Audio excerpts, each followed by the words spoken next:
은혜로우신 우리 아버지 하나님 감사합니다. 사랑하는 성도님들과 함께 이 시간 주의 말씀 앞에 있는데, 오늘 특별히 이 말씀을 통해서 우리 사랑하는 성도님들 한 분 한 분이 정말 성령님의 인도를 받게 해주시기 원하고, 주 안에서 우리들이 생각하고 주님께로 나아가는, 회개하는 그런 우리가 될 수 있도록, 그런 시간이 될 수 있도록 은혜를 베풀어 주시옵소서. 예수님의 이름으로 기도합니다. 아멘. 오늘 하나님 말씀은요, 사도행전 2장 37절부터 36절입니까? 7절입니까? 이러면 37절부터 41절까지요. 같이 한번 읽을까요? 37절부터 41절 천천히 우리 같이 한번 읽습니다. 시작. 그들이 이 말을 듣고 마음에 찔려 베드로와 다른 사도들에게 물어 이르되, 형제들아, 우리가 어찌할꼬 하거늘 베드로가 이르되, 너희가 회개하여 각각 예수 그리스도의 이름으로 세례를 받고 죄 사함을 받으라. 그리하면 성령의 선물을 받으리니 이 약속은 너희 자녀와 모든 먼데 사람 곧 주 우리 하나님이 얼마든지 부르시는 자들에게 하신 것이라 하고, 또 여러 말로 확증하며 권하여 이르되, 너희가 이 패역한 세대에서 구원을 받으라 하니, 그 말을 받은 사람들은 세례를 받음에 이날의 신도의 수가 3,000이나 더하더라. 아멘. 본문 말씀은 우리들이 참 잘 압니다. 사도행전을 우리 시작하면서 벌써 여러 주가 되었는데, 뭐니 해도 사도행전에서 가장 초반부에서 가장 중요한 사건은 오순절 성령 강림일 겁니다. 120명의 성도님들이 정말 간절히 한 마음이 되어서 기도하다가 하나님의 성령을 받게 됩니다. 그리고 놀라운 일들이 일어나게 됩니다. 각 나라의 방언으로 이야기하는 그 말을 하게 기도하는 모습들을 보게 되고요. 그때 마침 그 주변에 있었던 많은 예루살렘 사람들이 그 모습을 보게 됩니다. 너무 이상한 광경이죠. 이해할 수 없는 광경이고 매우 의아해합니다. 도대체 이게 무슨 일인가 싶습니다. 그때 베드로가 일어나서 그들에게 설교를 시작하죠. 그리고 예수님에 대해서 쭉 설명을 하게 됩니다. 그런데 오늘 우리가 읽었던 것과 같이 베드로의 짤막한 설교입니다. 그렇게 길지 않은 설교인데, 그 설교를 통해서 그날 그 말을 듣던 사람들이 무려 3,000명이나 회개하고 예수를 믿게 되고, 그리고 그날 세례를 받았다라는 사실이에요. 우리는 이 이야기를 너무 많이 들어서 잘 알아요. 여러분, 이 사람들은 3,000명이라는 사람들은 처음부터 은혜를 받고자 그 자리를 찾았던 사람들이 아닙니다. 그죠? 오히려 그 반대입니다. 비판적이고 도대체 이 사람들이 무슨 일이 있을까 하고 정말 의아심에서, 궁금증에서 그들을 찾아왔던 사람들이, 바라봤던 사람들인데, 전혀 마음이 열려있지 않은 사람들인데 그들이 변했다는 거예요. 완전히 달라졌다는 거예요. 도대체 무슨 일이 일어났길래 이랬을까? 전혀 관심도 거기에 대해서 어떤 이 사모함도 없는 사람들이 어떻게 이렇게 하루아침에 크리스천이 돼서, 그리고 그 순간에 정말 세례를 받게 되고 변화를 받았을까? 어떻게 이런 일이 가능했을까? 베드로의 설교 때문일까요? 물론 설교의 내용을 보면 상당히 좋습니다. 그러나 설교 때문인 것 같지는 않아요. 왜냐하면 사실 베드로의 설교는 예수 그리스도에 대해서 하나하나 설명했던 정도지, 사실 요즘에 우리가 듣고 있는 설교와 비교해 본다면 그리 대단한 설교가 되지 못합니다. 요즘에 사실 우리들이 듣고 있는 설교들이 훨씬 더 훌륭한 설교들이 많습니다. 어떤 면에서는. 그럼 설교 때문이 아니라면 도대체 뭘까? 그렇다면 한 가지 우리가 결론을 내릴 수 있는 건 한 가지밖에 없거든요. 성령의 역사. 인정하세요? 성령의 역사라고밖에 우리는 볼 수가 없다라는 거예요. 저희들이 이 말을 듣는 가운데, 오늘 아까 우리가 읽었던 구절 가운데서 저희가 이 말을 듣고 마음에 찔렸다라는, 다시 말씀드리면 베드로의 설교를 듣다가 마음에 고민이 생겼어요. 불편해지기 시작했어요. 두려워지기 시작했어요. 여러분, 이게 바로 성령의 역사인 줄로 믿습니다. 나는 저와 여러분이 설교를 듣는 가운데 마음에 찔림이 있게 되길 바랍니다. 그리고 마음 가운데 부담이 생기기를 바라고, 그 가운데서 정말 주님을 바라볼 수 있게 되기를 주의 이름으로 축원합니다. 그러니까 결론적으로 말씀을 드린다면 3,000명이 믿게 된 것은 전적으로 성령의 역사고 성령의 능력이다라고밖에 얘기할 수가 없다라는 거예요. 우리는 교회 사적으로 그 역사를 통해서 보더라도 오늘날까지 교회가 존재하게 된 것, 이건 성령의 역사라고밖에 얘기할 수 없고요. 오늘날 우리 한 사람 한 사람이 오늘 이 자리까지 있는 것도 하나님의 은혜요, 성령의 역사인 줄로 믿습니다. 그렇다면 오늘 우리가 이 본문을 통해서 한 가지 생각해 보고 싶은 것이 있습니다. 성령님께서 도대체 우리에게 정확하게 어떤 일을 하셨을까? 성령님이 우리에게 하시는 일은 어떤 일인가에 대해서 오늘 본문을 통해서 우리가 생각해 보고 싶은 거예요. 첫 번째 우리가 생각할 게 있어요. 이 자리에 그 많은 사람들이 몰려 있을 때 성령께서 강하게 그들에게 임하시니까 어떤 일이 벌어졌느냐? 그 사람들이 생각하게 되었더라. 그래서 제가 설교 제목을 바꿨어요. 여러분 가진 주보에는 보면은 뭐 우리가 어찌할꼬 이렇게 제가 보통 설교 제목을 정할 때 본문 중에서 이렇게 좀 한 구절이나 단어들을 뽑아서 할 때가 많거든요. 근데 제목을 주고 나서 주보를 만들기 위해서 제 사무실에다 제목을 주고 놨는데 설교를 작성하면서 보니까 아무래도 조금 바꾸고 싶었어요. 그래서 생각해 보았느냐 라고 이렇게 바꾸게 됐습니다. 자, 다시 한 번만 제가 36절과 37절을 읽을 테니까 여러분은 눈으로 귀로 같이 봐주시면 되겠습니다. 그런즉 이스라엘 온 집은 확실히 알지니 너희가 십자가에 못 박은 이 예수를 하나님이 주와 그리스도가 되게 하셨느니라. 베드로가 이렇게 결론을 짓습니다. 그랬더니 사람들의 반응이 그들이 이 말을 듣고 마음에 찔려 베드로와 다른 사도들에게 물어 이르되 형제들아 우리가 어찌할꼬 하거늘. 자, 이 사람들이 마음에 찔리고 그리고 부담이 생겼습니다. 그리고 다른 사도들에게 베드로와 사도들에게 묻게 우리가 도대체 그럼 어떻게 했으면 좋겠습니까? 도대체 우리는 어떡하지요? 이렇게 물어보게 된 동기. 그 동기가 뭡니까? 이들이 이렇게 말하는 것은 바로 성령께서 그들로 하여금 생각하게 했기 때문이에요. 첫 번째요. 그러니까 우리가 삶을 쭉 살다가 삶을 잠시 멈추고 그리고 생각하게 되는 것, 이거 성령의 역사라고 볼 수 있어요. 이 3,000명 오늘 변화받은 예수를 믿고 돌아온 이 3,000명이 불과 얼마 전까지만 해도 어떤 사람들입니까? 이 사람을 없이 하소서, 못 받게 하소서, 그리고 바라바를 우리에게 놓아주소서라고 소리치던 사람들입니다. 그 똑같은 사람들이 지금 예수를 믿게 된 거죠. 그리고 그 불과 얼마 전에는 예수님이 나귀 새끼를 타고 예루살렘 성으로 입성할 그때에 손에 종려나무 가지를 들고 호산나 다윗의 자손이요 라고 찬양을 하던 사람들입니다. 많은 사람들이 정말 예수님을 향해서 환호를 외치던 사람들이 또 얼마 뒤에는 빌라도의 법정에서 예수를 못 박으라고 죽이라고 막 이렇게 야유하고 정말 그렇게 소리치던 그 사람들이 오늘은 다 변화받아서 예수를 믿게 된 줄로 믿습니다. 제가 이 말씀을 왜 지금 오늘 여러분에게 다시 이렇게 상기를 시키느냐 하면 이게 우리의 모습이에요. 어떻게 보면요. 사람들의 모습이 바로 이래요. 여러분 군중은 군중 심리라는 거 여러분 아시죠? 별 생각 없이 그냥 옆 사람이 떠들면 갑자기 휩쓸려 가지고 같이 소리를 막 지르고 그냥 무분별하게 남이 말하는 대로 그냥 따라가는 그런 경우들이 우리에게 얼마나 많은지 모른다라는 거예요. 성경에 보면 그 비슷한 사건이 또 하나가 있는데 사도행전 그 후반부에 28장인가요 가면은 사도 바울이 죄수의 몸으로 로마로 이송이 되는 장면이 있습니다. 가는 길에 배를 타고 가게 되는데 가다가 큰 풍랑을 만나서 그 배가 다 깨지게 되죠. 파선을 하게 됩니다. 그리고 사람들이 겨우 구사일생으로 멜리데라고 하는 작은 섬에 그들이 정말 거기서 생명을 건지게 됩니다. 그러나 살아는 났지만 온 몸이 뭐 바닷물에 빠졌다가 나온 사람들이니까 뭐 그 꼴은 말 하나 안 하지요. 그리고 추워요. 그러니까 자연스럽게 이 사람들이 모닥불을 핍니다. 근데 사도 바울도 죄수의 몸이긴 하지만 거기에 아마 거들고 돕기 위해서 그랬는지 옆에 있는 작은 나뭇가지를 하나 잡고 그리고 불 속에다 집어넣습니다. 그런데 그 나뭇가지에 아주 무서운 맹독을 가진 독사 한 마리가 붙어 있는 걸 몰랐던 거죠. 근데 그 가지가 이렇게 불 속으로 가니까 뱀이 뜨거우니까 막 튀어나오면서 그 사도 바울을 콱 물어버립니다.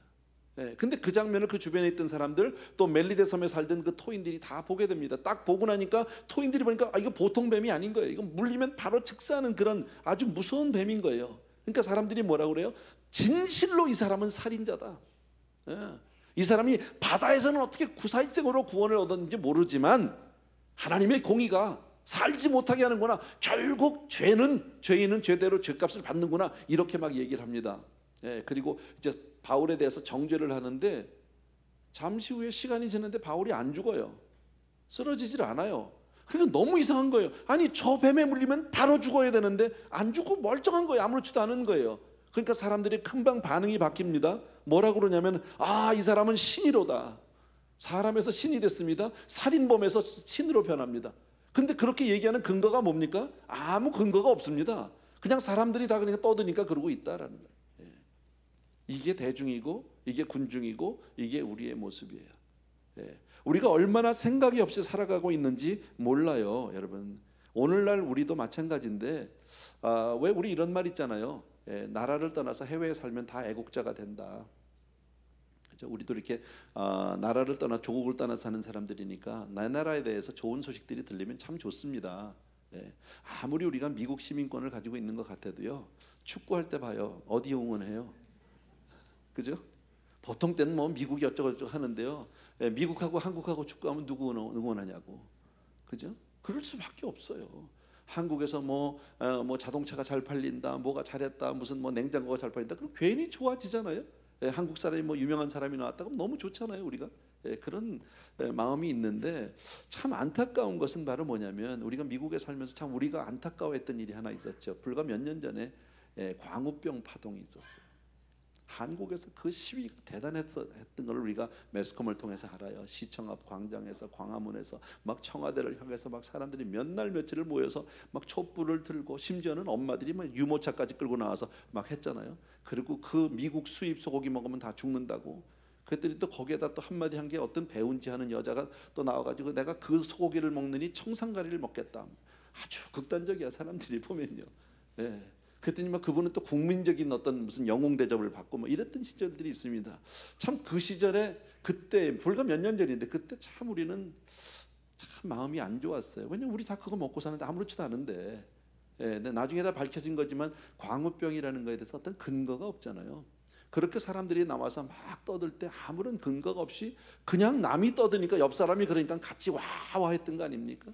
예, 작년에 한국의 큰 사건 가운데 하나가 그 세월호 사건이죠. 너무 안타까운 사건이죠. 예, 큰 사고입니다. 그냥 사고예요. 그런데 그 일로 인해서 얼마나 정말 사회적으로 국가적으로 큰 어려움들이 겪었는지 우리 너무 잘 알고, 또 때로는 우리는 조금 한 발자국 옆에 살아서 그런지는 몰라도 그렇게 정말 시끄럽게 사회를 어지럽게 하는 그 사람들을 우리는 이해하지 못하는 경우도 참 많이 있다라는 거예요, 여러분. 예. 제가 그분들을 뭐 비난하거나 사회적으로 뭐 비판하거나 그런 건 전혀 아닙니다. 예. 이게 우리의 인생이라는 거죠. 우리가 무엇을 하고 있는지, 우리가 뭘 하고 무슨 말을 하고 있는지도 생각하지 않고 하는 경우들이 얼마나 많으냐. 그런데 이스라엘 사람들도 마찬가지였었던 것 같고요. 그런데 성령께서 사람들을 다루기 시작할 때 그들에게 임하면 제일 먼저 나타나는 반응이 뭐냐면 생각하기 시작한다라는 거예요. 저는 이 일의 경험자예요. 제가 체험자예요. 우리 가운데도 그런 분들이 참 많을 거예요. 예, 우리의 삶에서 걸음을 딱 멈추고 그리고 성령이 역사하기 시작할 때 우리는 다시 한번 생각하게 돼. 본격적으로 생각하기 시작해요. 예, 제가 왜 제가 경험자라고 말씀드리냐면 제가 전에요. 예, 하나님 앞에 이제 제가 거듭나기 전 얘기입니다. 교회를 다녔습니다. 예, 근데 한 번도 저는 구원이니 천국이니 영생이니 생각해 본 적이 없습니다. 그런 설교, 그런 단어를 들어본 기억조차도 없습니다. 그러면서도 교회를 여러 해 동안 다녔습니다. 제가 교회를 왜 다니느냐, 뭘 듣고 안 듣고를 중요한 게 아니라요, 그냥 내가 교회를 나간다, 교회를 간다라는 사실 자체로 나는 다 했다고 생각한 사람이에요. 더 이상 내가 바라는 것이 없어요. 천국, 지옥, 영생 등등 한 번도 심각하게 생각해 본 적 없어요. 개념조차도 없었어요, 여러분. 그러다가 제 친구를 통해서 전도를 받았어요. 교회를 다니는 사람에게 와서 전도하니까 되게 이상하더라고요, 제가. 예, 그 친구가 했던 이야기 가운데서 많은 설교를 통해 제가 은혜를 받았던 것은 아니에요. 이 간증은 제가 여러분에서 여러분 아실 텐데. 예. 단지 하나, 하나님이 분명히 역사했던 건 제가 알아요. 나중에 보니까 성령께서 분명히 역사한 게 뭐냐면 나로 하여금 생각하게 하셨다는 거예요. 천국이 정말 있을까? 지옥이라는 게 정말 있을까? 영생이라는 게 정말 있을까? 이런 의문이 생기기 시작했어요. 구체적으로 생각하기 시작했어요. 그래서 저는 엉뚱한 생각을 했어요. 바보같이요. 예. 저는 혹시 기독교가 사람이 만든 종교가 아닐까? Man-made religion이라면 종교를 종교로 만들기 위해서는 어떤 절대 가정을 둬야 할 것 같아요. 그래 제 생각이 그랬어요. 그렇다면 절대선, 절대악을 대표하는 천국과 지옥이라는 절대 가정을 놓고 거기서부터 어떤 논리를 통해서 기독교라는 종교를 만약에 만들었다면 나라는 인생이 이 종교 노름에 빠져서 희생당할 필요는 없지 않을까? 그렇다면 이것이 하나의 논리라면 어쩌면 내가 논리적으로 거꾸로 증명해서 천국 지옥이 없다라는 것만 증명하면 나는 더 이상 종교에 빠질 필요는 없겠네. 그냥 내가 세상 가운데서 그냥 바르게 살면 되겠네. 이렇게 저는 결론을 내렸습니다. 예, 정말 되지도 않는 개똥 철학을 하고 있었는데 죄송합니다. 예, 그랬는데 제 머리가 뻔하잖아요. 근데 거기서 아주 유치한 어떤 논리 전개를 한번 해봤습니다. 아주 그 기본적인 건데 여러분 경우의 수라는 거 있죠, 그죠? 우리 학교 다닐 때 배웠던 건데 내가 이 세상에 살면서 크게 보면 경우의 수는 두 가지인 것 같아요. 뭐냐면 내가 예수를 믿느냐 안 믿느냐. 크게 보면 그죠? 예수를 믿느냐 안 믿느냐 두 가지 경우의 수가 있고 그 다음에 내가 죽은 다음에 천국이 있다 없다 크게 보면 두 가지. 그러니까 내가 경험할 수 있는 이 두 가지와 죽은 다음에 천국이 있다 없다 두 가지 2x2 네 개의 경우의 수만 따져보면 되겠더라고요. 그래서 따져봤어요. 혼자서. 뭐 어려운 거 아니지만 내가 이 세상에 살면서 예수를 믿었습니다. 그런데 죽었더니 천국도 있고 지옥도 있어. 그럼 어떻게 됩니까? 왜 가만히 계세요? 모르세요? 천국 가는 거죠. 예수를 믿었으니까 죽으면 천국 있으면 천국 갈 거 아닙니까? 자, 내가 예수를 믿었습니다. 이 세상에 신앙생활 열심히 했는데 죽었더니 천국도 지옥도 아무것도 없어. 끝이야 그냥. 그럼 뭐예요? 아무것도 아니에요. 자, 이 세상에 살면서 내가 안 믿었어요. 근데 죽었더니 천국도 있고 지옥도 있어. 그럼 어떻게 돼요? 그럼 지옥 가는 거예요. 그런데 죽었더니 아무것도 없어. 안 믿었는데. 그럼 뭐예요? 아무것도 아니야. 그러니까 계산은 금방 나와요. 일단은 믿어두는 게 안전해요. 그잖아요. 일단 내가 믿으면 믿져야 본전이에요. 세상 말로. 근데 안 믿으면 뭐합니까? 잘해야 본전이에요. 잘못하면 망하는 거예요. 그러니까 계산적으로는 일단 믿어두는 게 계산은 되는데 논리는 되는데 믿어지진 않아요. 그것 때문에 믿은 건 아니에요. 어쨌든 그런 생각을 하기 시작했다는 것이 제가 지나고 보니까 오늘 특별히 이 말씀을 통해서 보니까 그게 성령의 역사라는 것을 깨닫게 됐다라는 거죠. 여러분, 사람들의 가장 큰 문제가 뭔지 아십니까? 생각 없이 살고 있다는 거예요. 얼마나 많은 사람들이 다 바쁘게 살고요, 저마다 다 자기 나름대로의 지성을 자랑하며 살지만 사실 보면 너무나도 어처구니 없이 아무 생각 없이 사는 사람들이 얼마나 많은지 몰라요. 혹은요, 혹시 잠깐 더 생각하다가도 그 생각하는 것 자체가 그냥 괴롭고 고통스러우니까 금방 술로 피하기도 하고 혹은 드라마에 빠지기도 하고 생각 안 해도 되니까 더 이상요. 제가 이 설교 준비하다가 저도 이제 나이가 좀 들어서 옛날 얘기를 해서 죄송한데 젊은 사람들한테 좀 미안한데 아마 이제 어르신들은 많이 아실 거예요. 워낙에 유명했던 그 노래이기 때문에 그래. 노래가 하나 생각이 났어요. 케세라사라라는 노래 아세요? 그 가사가 생각이 났는데 가사가 이래요. When I was just a little girl, 내가 아주 작은 소녀였을 때 I asked my mother, 내 엄마한테 질문 하나 물어봤어요. What will I be? 나 이 다음에 어떤 사람이 될 거예요? Will I be pretty? 내가 이 다음에 예쁜 사람이 될까요? 아니면 will I be rich? 내가 부자가 될까요? 그리고 아이가 물었습니다. 그랬더니 엄마가 대답합니다. Here's what she said to me.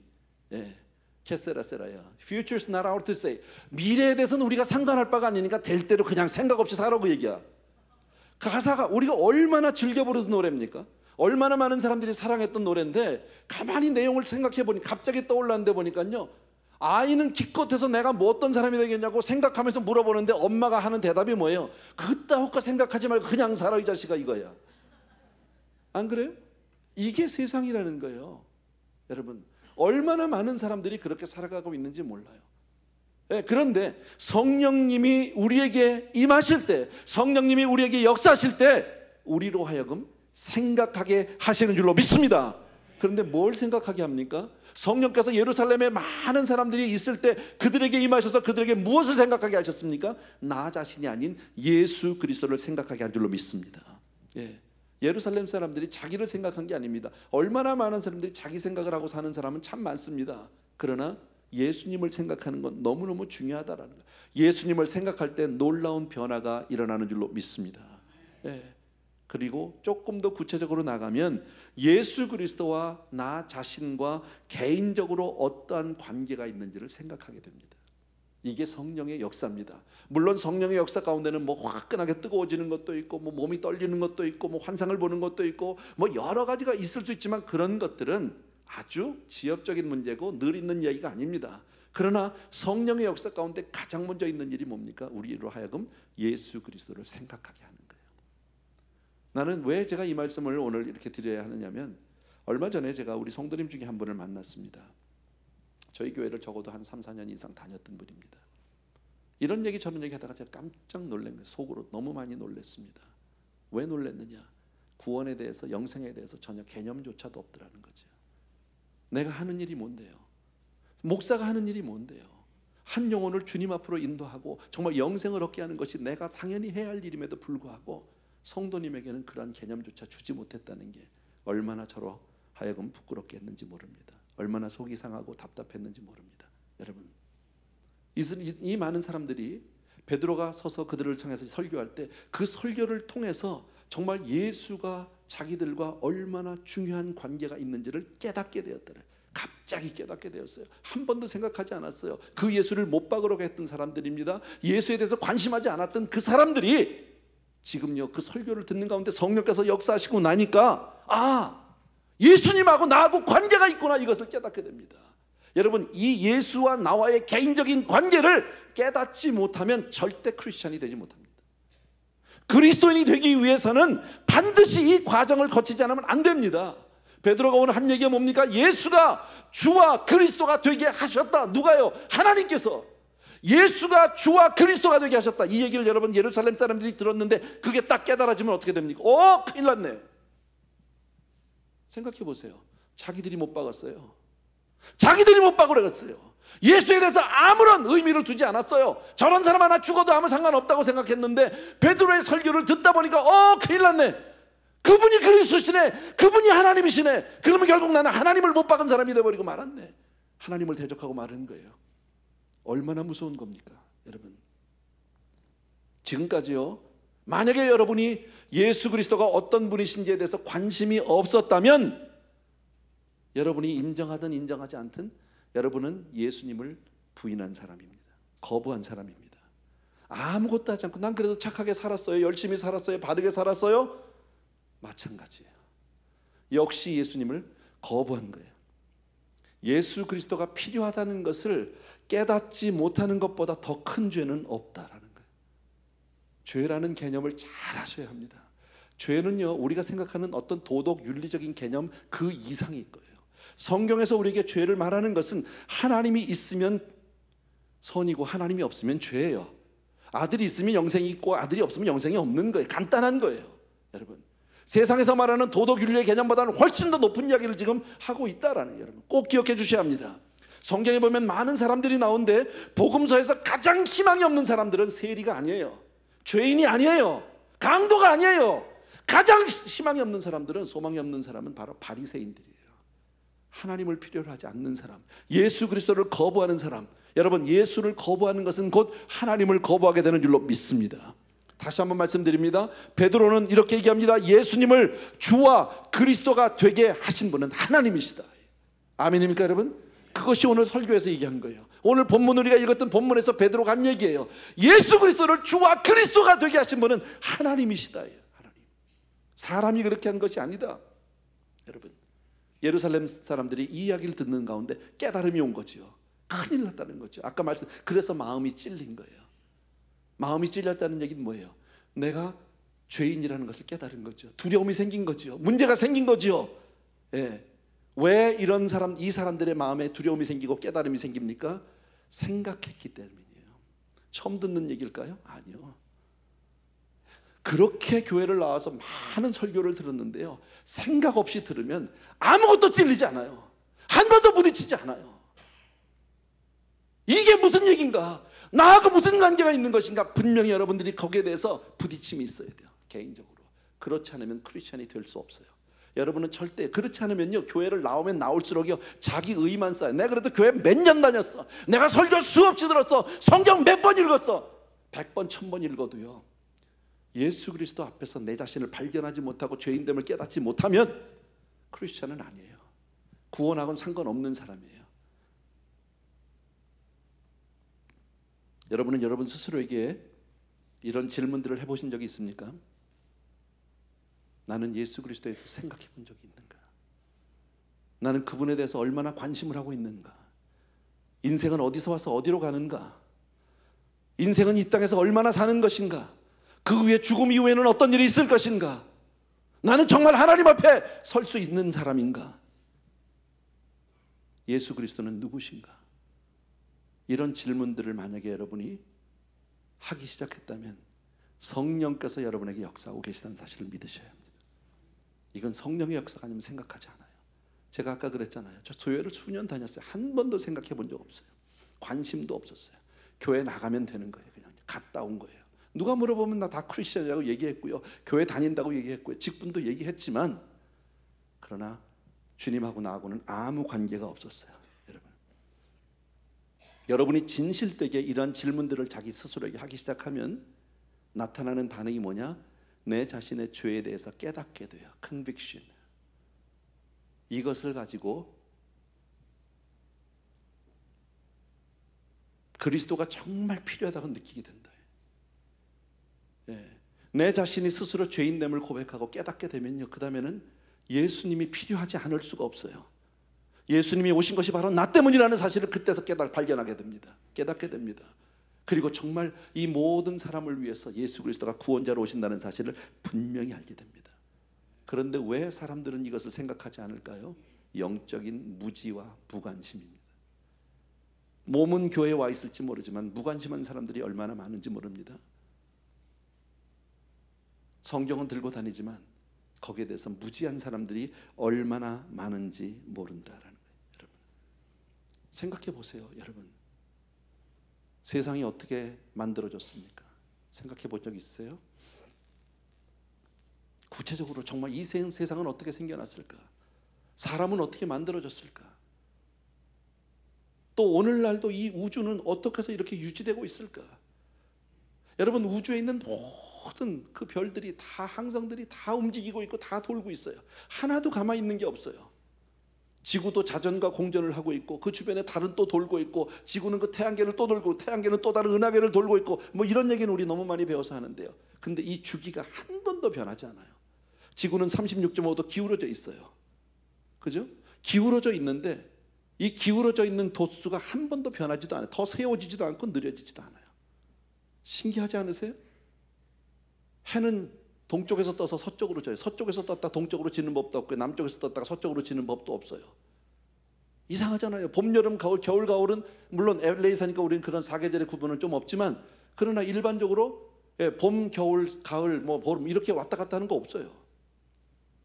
정확하게 움직이고 있어요. 어떻게? 그잖아요. 집에서 쓰는 어떤 기계들도 가전제품들도 쓰다 보면 한참을 쓰다 보면 고장이 나기도 하고 서기도 해요. 느려지기도 해요. 근데요, 지구는 수십만 년, 수천만 년이 지나면서도 하나도 변하지 않아요. 그대로 있어요. 그 모든 것이 움직이고 있는 그 많은 에너지는 어디서 나올까요? 뭔가가 움직이려면 거기에는 에너지가 필요한데 그 에너지 공급은 어디서 나오는 겁니까? 그렇잖아요. 예를 들어서 우리가 무슨 우주 과학자도 아니고 뭐 무슨 천체 과학자도 아무 그런 상관은 없지만 그저 간단하게 상식적으로만 몇 개를 생각을 해봐도 이 모든 게 우연의 결과다? 그래요? 하나님이 계신 것을 생각하지 않을 수가 없다라는, 인정하지 않을 수가 없다라는 거죠, 여러분. 근데 지금까지 우리는 죽음의 의미에 대해서 너무나도 무지했다라는 거죠. 우리는 사실 주변에서 많은 사람의 죽음을 봅니다. 경험합니다. 오늘도 광고를 통해서 장례 광고를 했습니다. 상을 당한 가정을 소개했습니다. 그렇잖아요. 내 주변에서 수없이 그런 일이 벌어지는데 참 이상한 건 인생이요, 나는 안 죽을 것 같아. 머리로는 알아요. 나도 죽어요. 앞으로 내가 산 날보다는 살 날이 짧다는 것도 거의 대부분이 알아요. 그런데 정작 내 자신이 죽음하고 나하고 얼마나 밀접한 관계가 있나요? 죽음 이후에 대해서 여러분은 얼마나 준비하고 계시나요? 당장 내 눈앞에, 코앞에 것만에 우리가 집착하고 살고 있지는 않은가? 성경은 우리에게 분명히 말씀하잖아요. 한 번 죽는 것은 정한 일이고 그 다음에는 심판이 있으리니. 우리 이 말씀을 떠날 수 없어요. 사람은 한 번 죽는 것이고 죽고 나면 반드시 두 가지 중에 하나를 우리는 맞을 수밖에 없는데, 하나는 하나님과 함께 영원히 거하든지, 아니면 그분 앞에서 쫓겨나서 영원한 멸망과 심판 가운데로 우리가 처하든지, 둘 중에 하나밖에 없다. 천국 아니면 지옥, 둘 중에 하나밖에 없다라는 거예요. 예루살렘 사람들이 이것을 깨달은 거예요. 베드로의 설교를 듣는 가운데 그분이 주와 그리스도라는 사실을 깨달았어요. 자기들이 십자가에 못 박은 예수가 바로 하나님이라는 사실을 깨달았어요. 그리고 하나님을 대적한 사람이 하나님의 원수로 자기 자신이 처해졌다는 사실로, 하나님 앞에 너무나도 엄청나고 무서운 죄를 졌다는 사실을 깨닫게 됐어요. 큰 죄를 범했는데 내가 할 수 있는 게 아무것도 없어요. 우리네 인생에 그 앞에서 할 게 아무것도 없는 거예요. 뭘 할 수 있습니까? 결국 이들이 할 수 있는 건 한 가지밖에 없는데 울부짖으면서 어떻게 했으면 좋겠습니까? 내가 베드로와 사도들에게 우리가 어찌할꼬 이거 외에는 할 게 아무것도 없는 거예요.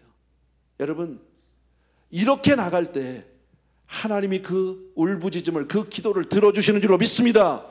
이때 베드로가 우리에게 이런 답을 줍니다. 38절입니다. 한 번만 더 다 같이 읽습니다. 한 절입니다.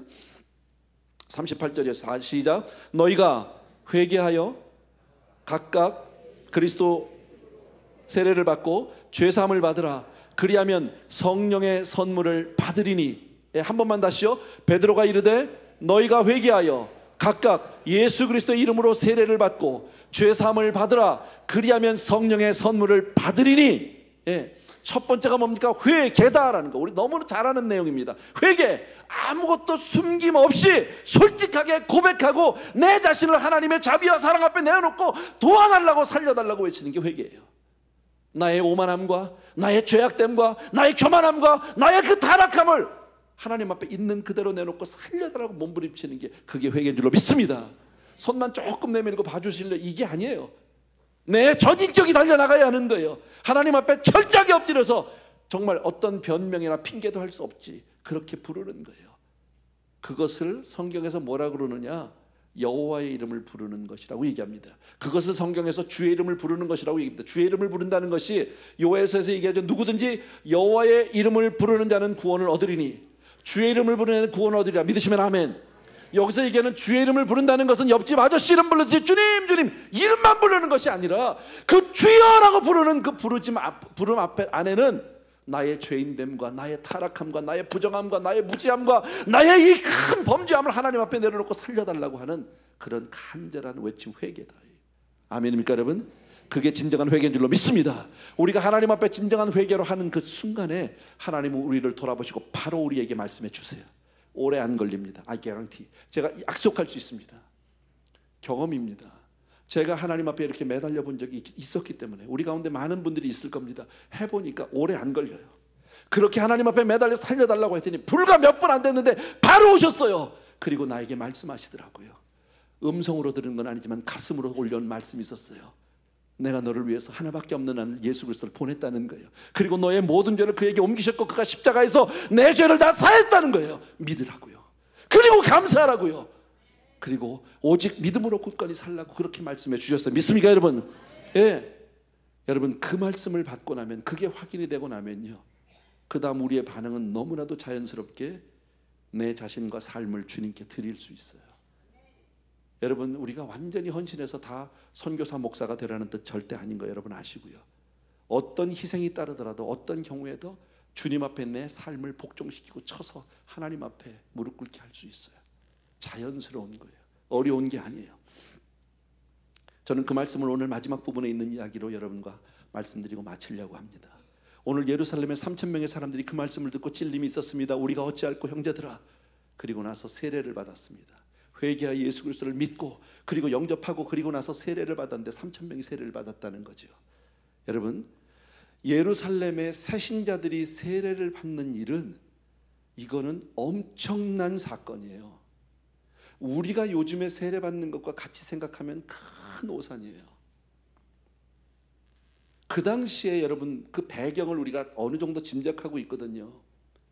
그 로마 시대에 예수를 믿는다는 것은 그 예수를 믿음으로 인해서 얼마나 엄청난 박해와 가족의 냉대와 그 불이익과 정말 그 어떤 억울함과 그 많은 것, 말할 수 없는 핍박과 고난을 당해야 될 것을 다 포함한 거예요.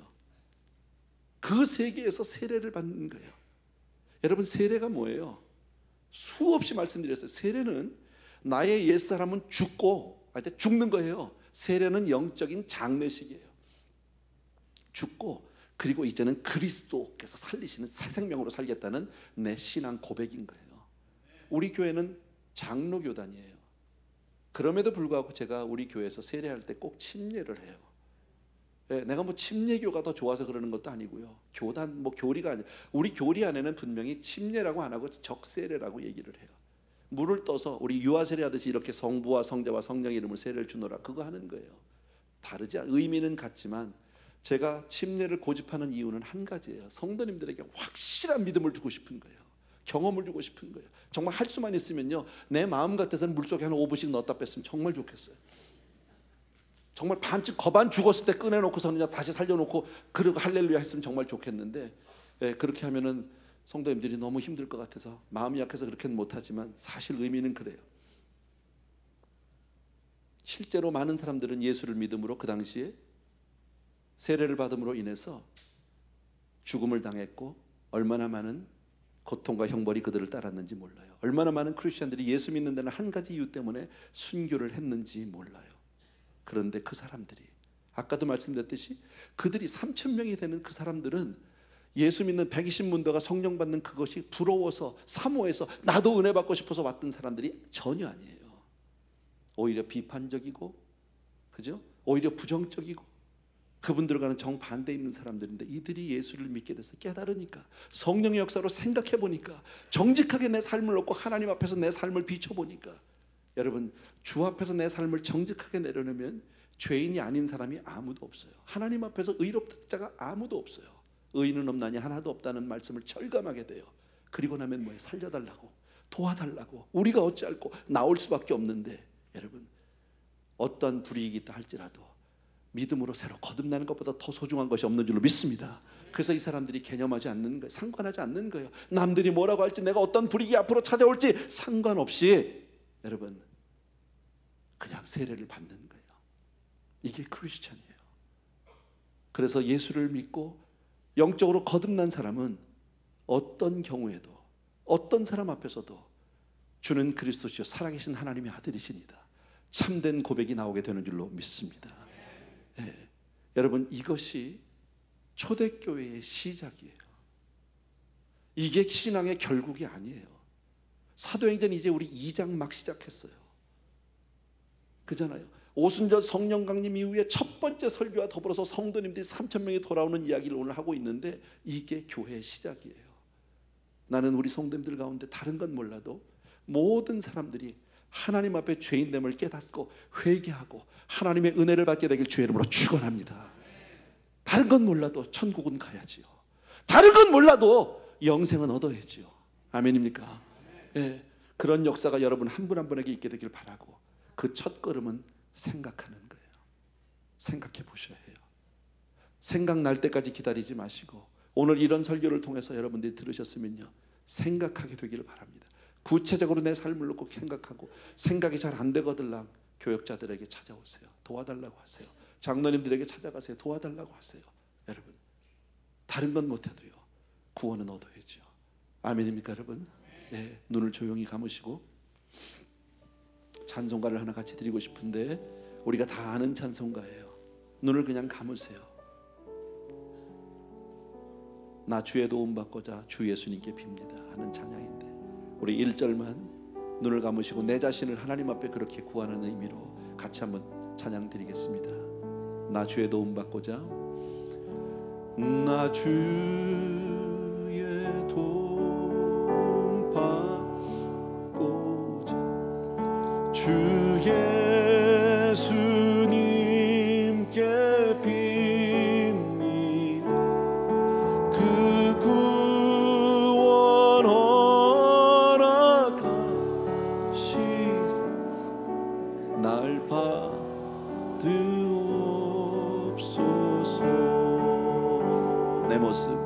내 모습 이대로 주 받으옵소서. 날 위해 돌아가신 주, 날 위해 돌아가신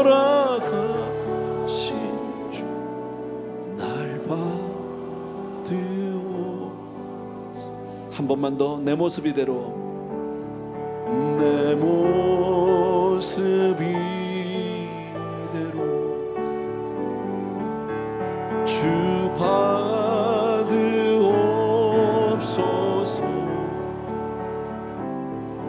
날 위해 돌아가신 주 날 받으옵소서. 반주 계속해 주시고요. 잠시 그 마음 그대로 하나님 앞에 그대로 기도로 나가길 원합니다. 한 3분 정도 같이 기도하겠습니다. 사랑하는 아버지,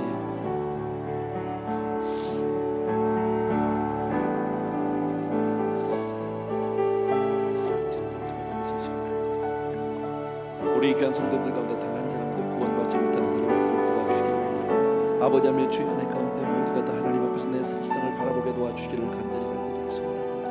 아버지요, 우리의 약함과 우리의 죄악들과 우리의 생각하게 하여 주시옵소서. 생각 없이 살지 않게 도와주시기 원하고, 우리 사랑하는 성도들을 깨워주셔서 내 모습을 주여 정말 예수 안에서 발견할 수 있도록 도와주기 원하고, 주님 안에서 주여 정말 주님과 나와의 관계 속에서 나를 발전도 도와주길 간절히 소원합니다.